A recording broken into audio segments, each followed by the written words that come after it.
nung nag-guest ako sa kanila kasi hindi ako naawa eh. I'm proud of my son. I mean, sa tinagal-tagal na niya as a host. And then, alam natin yung kaganapan sa Showtime. Yes. Pero for a 12-day show, in-offer na ikaw muna, magsama ka kung sinong gusto mo.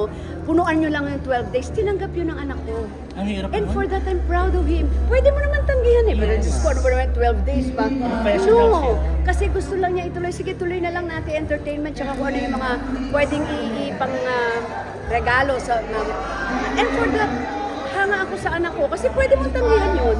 I mean, o-ofera ka 12 days, pang takip lang, di ba? Pero tinanggap niya. And he's enjoying it and he's giving his all. In fairness. So for that, I'm proud of my son and the team. Ang may chance naman, Eh, last 2 days na nga lang sila. Magkaroon ng extension. reprogramming daw po ng Willing ka ba to join yung mga special? Kung magkaroon ng extension, thank God. I'm praying for it kasi my son is enjoying.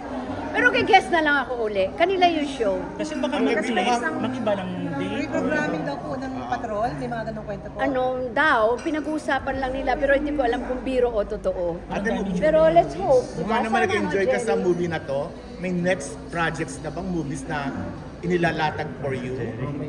Alam nyo, sa totoo lang, sa mga offers, modesty aside, I'm buying time. Nandyan sila, pero I'm buying time. Kasi kamukha nun, meron sana ako yung, hindi ko pwede sa kasi. Hindi pa, tsaka may. Anak ko, hindi ko pwede bibili. Sa next year. Basta sa, Ang dami na kapal sa Viva, sa ganyan pa. Now I'm buying time because they want to start November, but I said, pag napili ang when I met you in Tokyo, I cannot because I need to promote. You know, so I'm buying time and the rest will be for first quarter next year. First quarter next year. Ayoko naman kasi na I'm being truthful. Ayoko naman paguri na yung sarili ko. Alam mo yung ibig ko sabihin? Gagawin ko na lang yung... o doon, gagawin ko na lang yung gusto ko.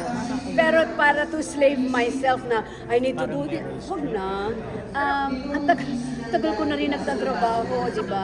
So, gagawin ko lang yung gusto ko. Pag hindi ako happy, wag na lang. Parang gano'n. So kaya Ate B, hindi mo matanggap na yung gumawa ng teleserye dahil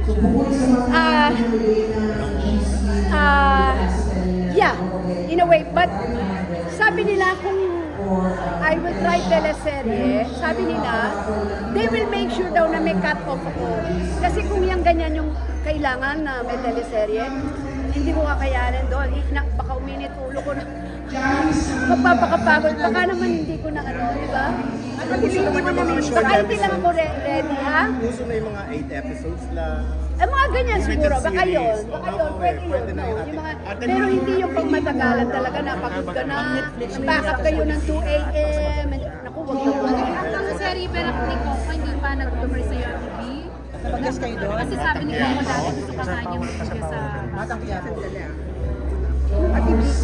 Smile lang mabibigay. Alam mo na. Smile lang mabibigay ko sa inyo dyan. Hindi mo nami-miss yung pag-mayor, Nami-miss ko din kasi pinapawisan na ako.